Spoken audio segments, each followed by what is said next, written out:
Welcome to our Goatman overview. We're just going to talk about general things, talk about his skills, first presence, full presence, what the differences are. First ability, Cage of Lost Lambs. This is when the hunter traps people within the cage. Survivors can't enter the cage and they can't exit the cage. Survivors and hunters can both break the cage inside or outside of the cage. However, there are limitations for survivors. A survivor outside the cage cannot break the cage if there's a survivor inside of the cage. So if you're going to help your teammate kite, you have to be inside of the cage with that survivor in order to break the cage. And another limitation for survivors, they will have 10% reduction obstacle vaulting speeds. Our third limitation, when survivors go through the cage and they end up on the other side, they have a 1.8 second cooldown. Hunter only has 0.8 second cooldown, and this is very important because you'll see later on in the game how you have to mind game this hunter to outlast that cage. So Goatman recovers 1.8 resentment per second, and that resentment can build up to 120, and that's going to change when hunter gets full presence. So shackled is when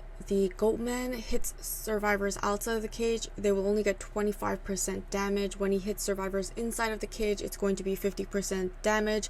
So as a survivor, preferably you want to be hit outside of the cage. It's just a chip damage. At 0 presence, Goatman has the ability called Dominion, where he can change the sizes of his cages. So if he wants to down survivors in a small little area, he's going to make his cage small. If he's going to utilize his cage to transition from one side of the map to the other side of the map, he's going to use a bigger cage. Goatman spends 40 resentment to create one cage that lasts for 9 seconds, but if he creates another cage within 3 seconds, he only uses up an additional 19 resentment. We are going to be looking at some gameplay. Once the hunter gets first presence and full presence, it will be explained along the way. This gameplay is Goatman on Red Church. In my opinion, it's a very bad map for Goatman. As a survivor going against Goatman, when you are caged, you need to make sure there are buffer zones in between the survivor and the hunter. Buffer zone means having a pallet or window inside the cage, therefore possibility to outlast a cage. There are many walls and pallets on Red Church. As Goatman, it's harder to down survivors inside of a cage when your vision is obstructed by walls. As a survivor, the more obstacles and buffer zones to mind game buys them more time. Less obstacles inside of the cage is better for Goatman because he has a clear vision and less mind game opportunity against survivors. So I just said the same thing in different ways. Hope it makes sense. First presence unlocks backstep. Backstep is basically a dash. We've seen lots of hunters with 4 dashes. This is just backwards so that you can mind game inside of the cage. It takes 24 seconds to recharge, and you can recharge it up to 2 times. There is no cooldown on using this ability, and there's also no cooldown for transporting within the cage while using backstep. So that's backstep, and still unable to down this enchantress. And also her mini stuns really prolong her kite. いや相当素晴らしい選手だったんです。ここちょっとポジション的に難しいので、難しかった。ニャン選手もゆっくり赤選手の動き見てチェイスしていますね。ドンピシャな折にも思えたんですが、一つ奥にいました。さあやはりこのニャン間もなく3台分というこの爆発力。なんならもう1個避けたら3スターまで溜まりますよ。Also for the hunter, he's going to set up a cage here towards the edge of the map, so that entire edge of the map you can't go through, so that's dwindling the area for the survivors to go through and mind game. Gravekeeper staying in between the hunter and the enchantress so that he'll be caged with this enchantress, and if they're caged he can break the cage, but hunter does a very good job separating the enchantress with the gravekeeper. However, the enchantress did have a stun, so she was able to stun this hunter, get out of this cage, and the hunter is able to cage her once again and down her. She will be chaired for the second time. However, we have 2 cipher machines left. They have pretty good progress, so hunter is going to be chairing near the last one of the last cipher machines.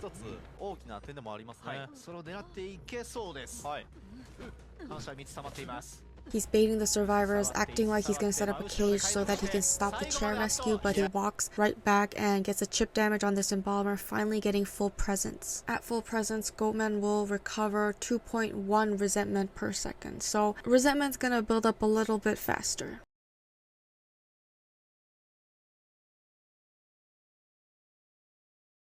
Because the hunter chaired Enchantress at the last cipher machine and pressured the last cipher machine, the last cipher was not primed, so we see two other survivors body blocking for this enchantress just so that they can finish and prime up the Cypher machine. They're body blocking, they're staying close so that they will be caged in with this enchantress, and Hunter will not be able to isolate her alone inside of this cage and down her quickly, right? At this point, the survivors, they can afford to body block, go down for her. It doesn't matter because it's all their first chair. If Hunter picks up another survivor that's down, it doesn't matter. It's their first chair. That's gonna buy them enough time to prime up this last Cypher machine. They're just trying to keep the enchantress alive. That is their one and only goal because this is her third chair and she will be returning to the manor. That is the only survivor they need to protect from being chaired. Hunter already knows the survivor has bought enough time. Now he just needs to chair whoever, anyone.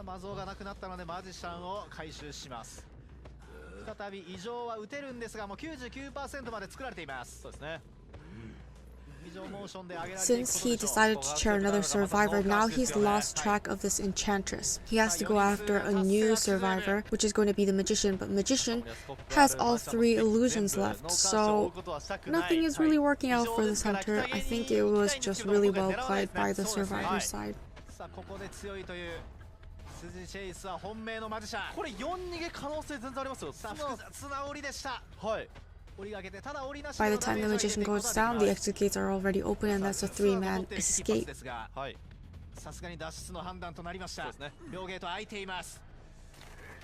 Same Hunter on a different map going against an enchantress, which is actually a different player playing her. Obviously, the results are always going to be different depending on circumstances. A lot of back and forth here. We'll be getting the first hit onto this survivor. She's still hiding behind the walls. Hunter's gonna force her out of this side of the walls by vaulting that window, and he's gonna set up his next cage. Now she's gonna play some mind game here. He's continuously looking back, thinks she's gonna go right through, so he swang, but she didn't. She's being very patient here. Hunter closes distance. She's gonna stun so that she can outlast this cage. Hunter's gonna set up another cage. She's gonna flywheel because she's in the middle of this cage, and that could be dangerous. She's gonna stun so that she can make it to the other side of this cage. Hunter is starting to close and will be able to down her, and that means first presence is unlocked, so he does have backstep available to use. We'll be able to chair for the first time. Hametu has wanted order and Shinami is waiting nearby, feeding the Hunter tinnitus so he can't try to pressure the Cypher machine. Hunter can't really leave this chair because he has tinnitus, and it looks like she's finally going to be making her way to the chair. She's just going to take this hit right away so that she can get that rescue. She is the psychologist, so she will still be at full health. Hunter's going to be able to set up a cage as soon as she gets rescued to stop her from getting away and get the immediate hit. The survivors are going in different directions because she has Tide Turner, which means she can transition to a better area, and the psychologist is still going to be at full health. Hametu looks like he's getting ready to rescue her here near the factory area. He's going to be chairing her outside of factory because inside of factory is a very good looping area. There's a lot of walls that actually hinders your vision, so that's going to be even harder to mind game and look for the survivor. Hametu is waiting inside a factory. Hunter's trying to pressure that Cypher machine, but he doesn't want to get too far just in case there's a survivor nearby. Seeing that she wanted to transition into factory, he assumes there will be someone coming from that direction. Hametu is still a little bit far away. Utilize his prediction, is able to get the chip damage onto the knight. He's going to utilize his kneel and get that rescue. Gets that hit immediately, but the knight's shield was up, so she's still going to be up and running. She's fine for now. And it looks like she's going back and forth, and he is able to get the hit onto the enchantress. This is going to be her last chair. She's going to be going to the second floor, utilizing every single item she has because she will be returning back to the manor. They don't have any survivors that can stun and prolong this survivor's lifespan, so she's going to be returned straight to the manor. Hunter's going to be pressuring that Cypher machine in which Shinami's in because he knows that Cypher machine started late because the survivor was chaired there first, but it doesn't look like he's going to commit, and he's changing targets. He's going towards, oh yeah, he also does have full presence now, so that means from 1.8 second resentment stack up, it changes up to 2.1. Looks like he wants to go for the knight. He still has 2 helmets left, but we'll see how well this Goatman works around it. He has trump card and blink still available, is able to utilize backstep and get the hit onto the knight, but it is at this pallet, so he's going to be able to get that pallet stun. They are starting up a new cipher machine as well. He's caged once again. Oh, he backsteps there. Trying to mind game? I'm not sure. Misclick? He's going to be setting up another cage right here. He's going to be vaulting right into the hunter. He's swinging, but it's a little slow. He backsteps again, but isn't at the edge of this cage. I'm a little confused, but it looks like he's going to teleport and go right to the additional last cipher machine. He's going to be running into the puppeteer. Not an ideal chase. However, even if he doesn't get the survivor down anytime soon, he can still secure a 2-man elimination because he has detention. They all have borrowed time, but he can definitely still get one more survivor. They're not going to push it because the hunter is very scary. If you're at that exit gate and the hunter cages you before you can leave, you can actually get more, so survivors are going to be more careful against this Goatman. Cipher machine's almost primed, it's at 92. Yeah, looking like a tie game situation. So cipher machines are going to be popped because the hunter is not chasing any of the survivors, so they're assuming he's going to that last cipher machine. They're going to pop it while the hunter doesn't know who to go afterwards.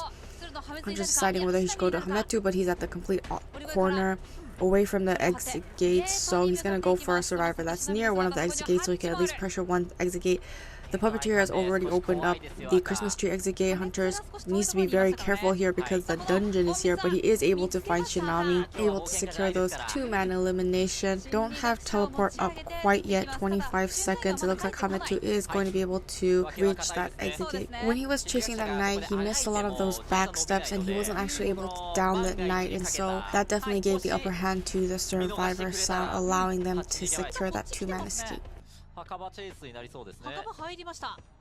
We saw a situation in which the Goatman lost. We saw a situation in which the Goatman tied. Now we're going to see a situation in which the Goatman wins. He's going to be chasing Rauli as the first survivor. Very good chase. Prisoner doesn't have much of a kiting ability. He is, however, inside of Graveyard, where a lot of the survivors prefer to be going against this Goatman because there's a lot of pallets here. Hunter makes a cage to force him towards the outside of Graveyard, the edge, where he only has one pallet to work with. He's gonna, oh, wonderful stun, getting him right when he's at the pallet and is able to pallet stun him. He's gonna go right through back inside of Graveyard. So this prisoner is doing a very beautiful kite. Is going to get a chip hit onto this prisoner, but he's slowly running out of pallets. Hunter is just going to avoid this pallet. He's going to get that window vault. Hunter's going to set up his next cage. He's kind of out in the open here. He gets to see his owl. He's going to break the cage while he has his owl and transition into that pallet. Very good teamwork here. Hunter's going to set up a cage that also extends outside of the graveyard, forcing him to, in this entirety of this open area, is able to get that first hit onto the prisoner. Actually, that was the second hit. First hit inside of the cage. Now he can down this prisoner with a chip hit. Oh, ooh, it looks like he's just going to be doing it inside of the cage regardless. So when the survivors can go down with a chip hit, what hunters usually do is they just block the path that the survivors are running to, so then he can just get that chip hit and down him. City's already here for that rescue. Hunter's trying to stop him from rescuing. He's going to utilize his helmet and going to be able to get a chip damage onto the knight. Gets that rescue without his Cheerful Sympathy. Has another stun on the side of the prisoner. Oh, he already gets the hit onto the prisoner and then he gets hit by the tram, so now prisoner can't transition to a different area. He's gonna die in front of this tram so they could buy a little more time after Ty Turner. Seer, however, is already in this area. Oh, Hunter knows. Flywheel is avoiding the hit, is at the edge of this cage. Hunter's going to be breaking this cage, ensuring that he it's his second chair, so he's not sending it back to the matter. City is also in this area, so they might possibly be going for a backdoor rescue. Hunter is not going to stray far away from this chair. He suspects something. The fact that they're just decoding right in front of this Hunter's like, okay, they're definitely trying to cook something up. He's gonna get the chip hit onto the Seer. He's saving his resentment for now, getting another chip hit onto the Seer. Hunter is seeing they got the backdoor rescue. I'm gonna have the knight helping this prisoner with the helmet protection, and he's trying to body block, is able to get the hit onto the knight.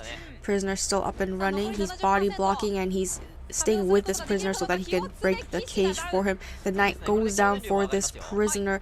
4 Cypher Machines completed. The 5th Cypher Machine at 43%. They just need to finish up that Cypher Machine. Does have his shock up once again, but no survivor to help him body block. Hunter is able to down this prisoner. They're trying to force heal, but it looks like he's trying to get that stun. Is able to push him, but not against him.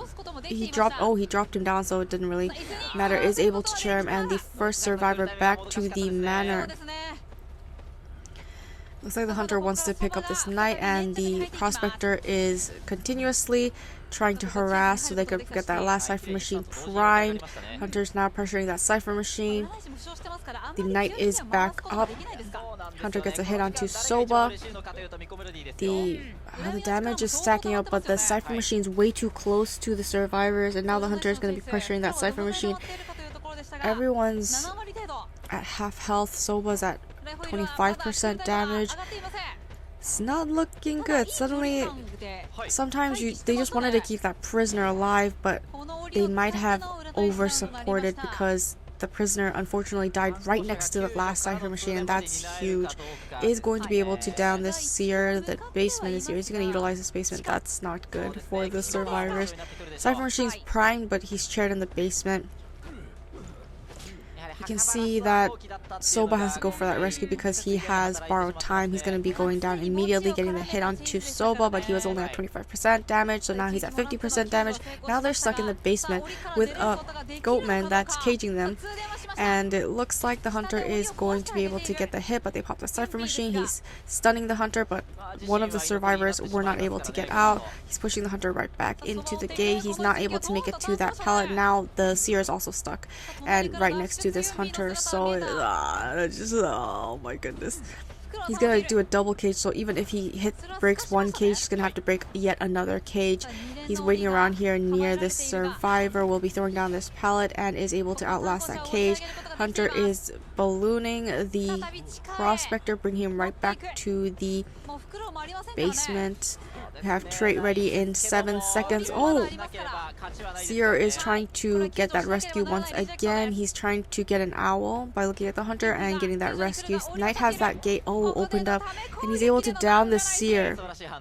And that is a 3-man elimination from Goatman.